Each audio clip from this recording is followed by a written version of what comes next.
Hey guys, welcome to another episode of, now there's coffee talk you've heard of, coffee talk from SNL. You've heard of real talk.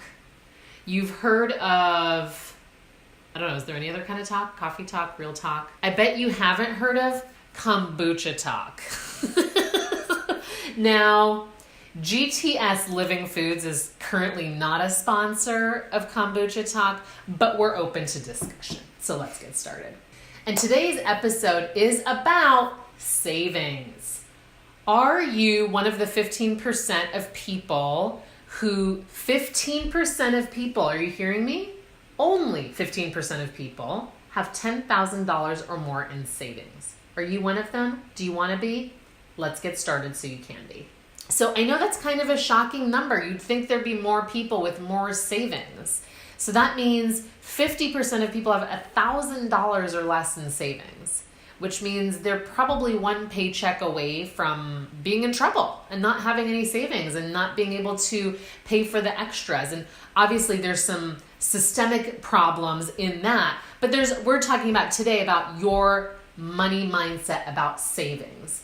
And that's what I want to get into. That's what I want to help you heal so that you can make a change around how you feel about your savings, because it's going to have a huge impact on your life. Number one, why do we struggle with savings? You simply don't have the habit of saving, right? That's just on a practical level. You don't have the habit. You don't have the natural reaction to save 10% off the top or 15% off the top or whatever it might be. So you need to cultivate the habit of also the enjoyment of savings, and that you have something to look forward to, and that you like seeing the money pile up, that you like not blowing it, that you like seeing how it gathers up, and that you don't feel the urge to get rid of it. And that's a habit that you need to form. So that's number one. And the way the action that I want you to take on creating that habit is just anything a day, a quarter a day, $1 a day, whatever you can do. Just cultivate the habit of saving, of watching something pile up day after day. It's going to be different for everybody what you can afford to do with that. But let's say you spend, I don't know, $50 on coffee a month or smoothies.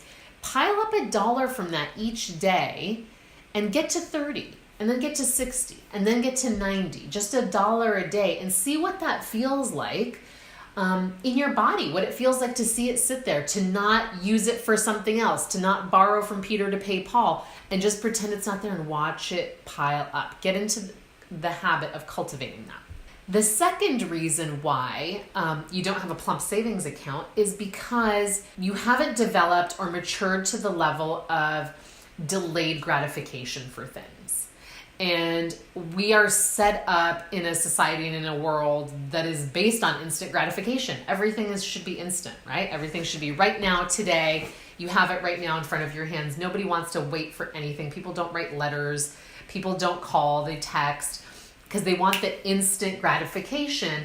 And a part of you has to mature to the idea that some things take time, and that beautiful things that you're worth waiting for something, that you're worth building something, that you're worth saving for something, that you're worth having that thing you want when you can afford it versus getting yourself into debt to have it. I want you to practice, the action I want you to take on this is start practicing delaying your gratification of something. Don't eat your meal super fast. Savor it. Take your time reading something instead of just scrolling through it. Plant something, plant a seed, like this beautiful sunflower my son gave me for Mother's Day. Plant a seed, like a sunflower seed. This pencil was supposed to hold it up. But plant something and watch it grow, because that's kind of the idea around savings, is having the patience and the maturity to watch something grow versus the scarcity of I need to have it now because I'm always in deprivation. I'm always working from a deficit. Start seeing how rich it can feel to watch something grow. Number 3, if we save, then no one needs to save us, right? So it cancels out our sabotage. We are no longer the person that needs to be saved. We're no longer a victim. We're saving ourselves. It's a great play on words, right? Because it has an effect on us. To save means you're saving for you. You don't need someone else to save you. And it takes you out of that victim mode. So think about that. Are you not saving because you're hoping the universe or someone else will take care of it?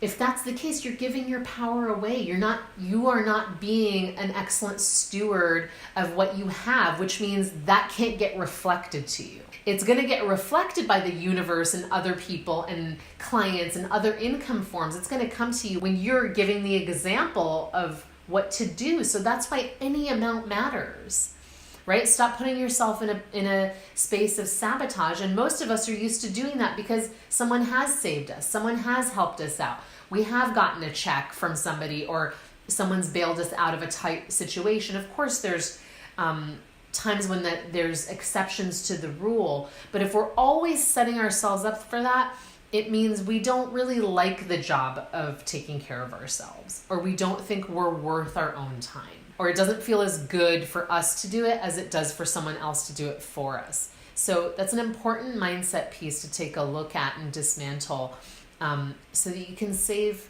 freely and enjoyably for yourself. Number 4, you don't think of yourself as a saver. You think of yourself as a spender. Am I right? So just like someone who's quitting smoking is told to stop thinking of themselves as a smoker. Just stop thinking that you're a smoker. You're no longer a person who smokes. Or you stop eating meat, stop thinking yourself as a meat eater. You're now a vegetarian. You do have to take on a bit of a different identity with yourself and stop identifying as the spender and start identifying as a saver. Start thinking of yourself as that. Start giving yourself props for that. Start giving yourself reward for that. Wow, good for you. Like, you did it. You saved another $1 today. You put money aside today. You put 10% of your paycheck aside. The first client payment that came in, you put that money aside. Way to go, me. I'm finally learning to do this. I'm finally learning to take care of myself this way. And I'm creating a neural pathway that says I'm this type of person. So start thinking of yourself that way, and everything around you will also start to think of you that way. And money attracts money, right? So the more you start putting in savings, the more is attracted to savings or investing, or wherever you're lacking putting your attention, start putting your focus there. So just to recap, you need to cultivate the habit of saving. That's number 1.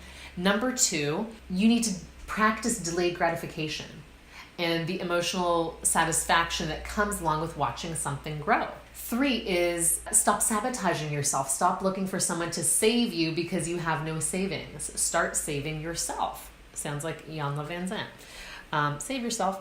And just like any switch in identity, start thinking of yourself as a saver. And that will start to change how you think about money and what you put aside. Hope this was helpful. Thanks for joining me today. I'm Aggie K, Wealth Therapist. You can grab more juicy info on the website. See you soon for Kombucha Talk.